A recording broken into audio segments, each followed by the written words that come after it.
اقدامات کیے جا چکے ہیں اور کیا مزید کرنے ہیں۔ اس کے بعد اس کے ذمہ دار ہیں کمشنر راولپنڈی ڈویژن، جو پورے ڈویژن کے کمشنر ہیں اور بہت زیادہ مہارت اور بہت زیادہ طاقت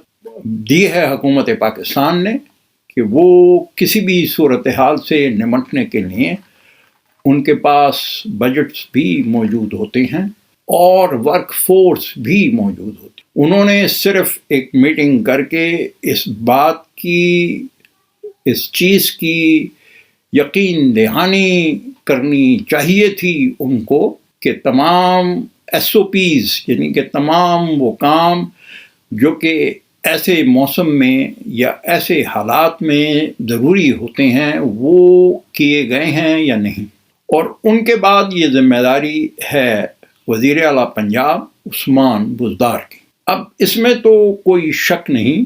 کہ وزیر اعلیٰ پنجاب عثمان بزدار ایک انتہائی نااہل اور نالائق وزیر اعلیٰ ہیں، اور ان کو یقیناً ان کو کہ نہ تو علم میں یہ بات ہوگی اور نہ ہی ان کو کسی نے یہ بتایا ہوگا کہ مری اس موسم میں جب 1 لاکھ گاڑیاں مری میں داخل ہو جائیں یا گلیات میں داخل ہو جائیں تو اس کا مطلب یہ ہوتا ہے کہ تقریباً 2.5 سے 3 لاکھ لوگ ان علاقوں میں پہنچ چکے ہیں۔ اور یہ کہ وزیر اعلیٰ پنجاب کو یہ چاہیے تھا کہ وہ کمشنر راولپنڈی،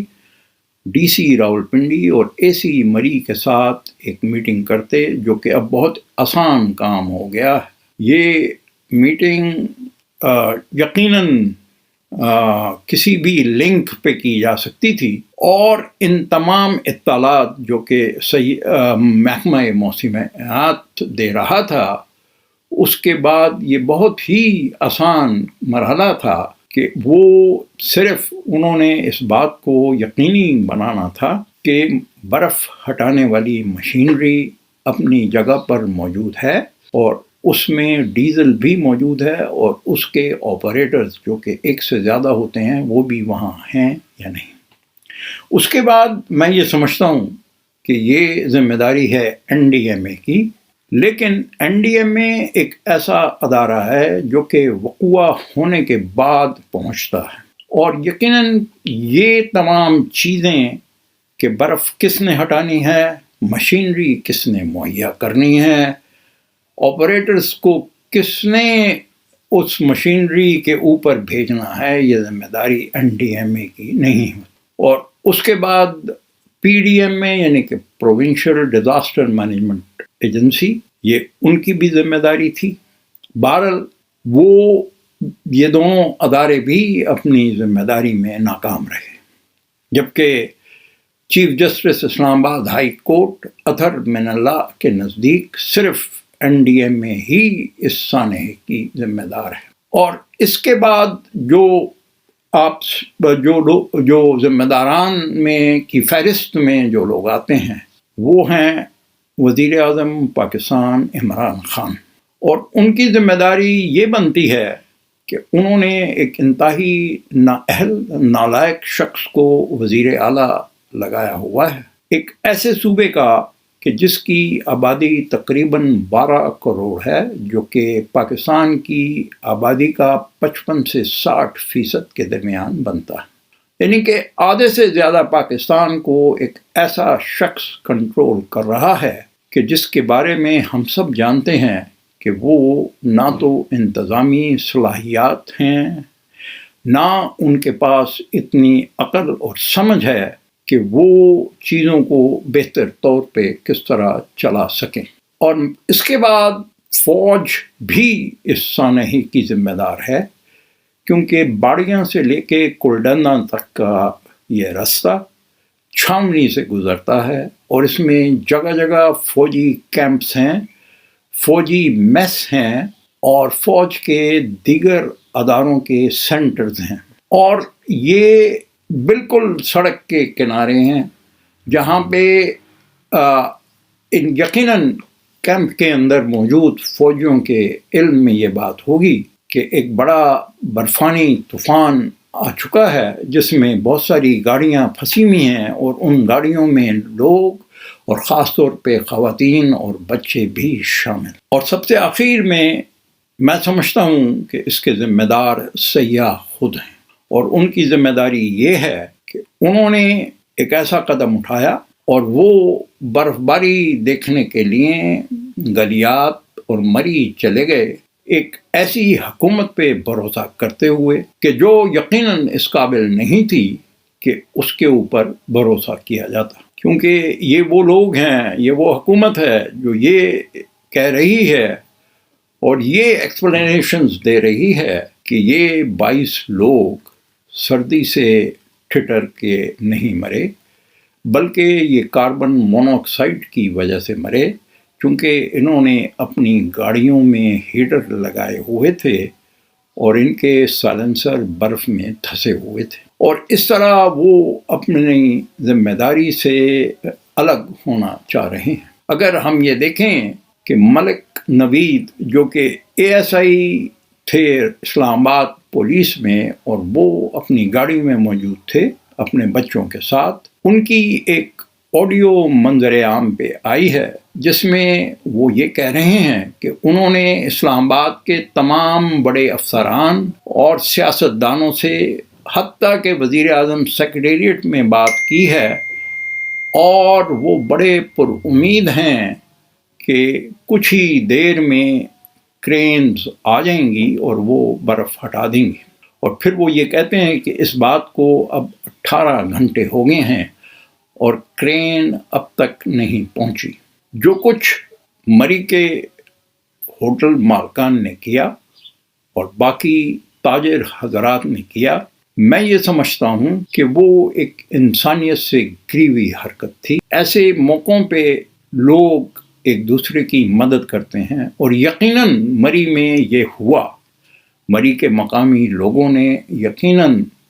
لوگوں کی مدد کی، اور ایسے سامنے آ رہی ہیں جس میں یہ کہا گیا ہے کہ مری کے بہت سارے لوگ گاڑیوں میں سے ان سیاحوں کو مسجد لے گئے یا اپنے گھروں میں لے گئے، اور انہوں نے ان کو کھانا پینا اور رہنے سہنے کا بندوبست ان کا کیا۔ لیکن مجموعی طور پہ یہ محسوس کیا جا رہا ہے اور دیکھا جا رہا ہے کہ انسانی فطرت یہاں پر بھی باز نہ آئی، اور انہوں نے مجبور لوگوں کی مجبوریوں سے فائدہ اٹھایا۔ کئی سیاحوں نے یہ بھی بیانات دیے ہیں کہ ہوٹل کے کرائے 4,000 سے بڑھا کے 40,000 کر دیے گئے، جس کی وجہ سے مجبوراً انہوں نے ہوٹل چھوڑا اور کوشش کی کہ وہ اپنے گھر تک پہنچ سکیں۔ اس تمام صورتحال کو دیکھنے کے بعد میں صرف یہ چاہوں گا کہ ہم بحیثیت قوم اپنی اخلاقی اقدار کو بہتر کریں، اور اپنے لوگوں کو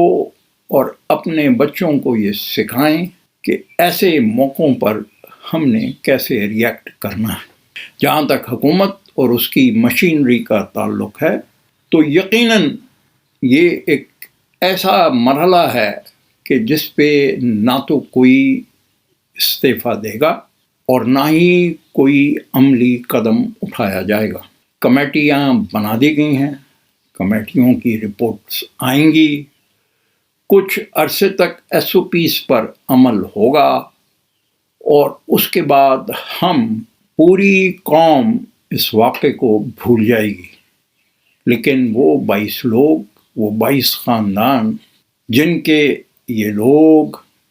کے یہ پیارے جاں بحق ہوئے، کیا وہ اس واقعے کو بھول جائیں گے؟ اور کیا اتنی بڑی نااہلی اور اتنی بڑی غیر ذمہ داری کو قوم کو بھول جانا چاہیے؟ سوالات ہیں جو ہم نے اپنے آپ سے کرنے۔ فی الوقت اتنا ہی۔ اللہ حافظ۔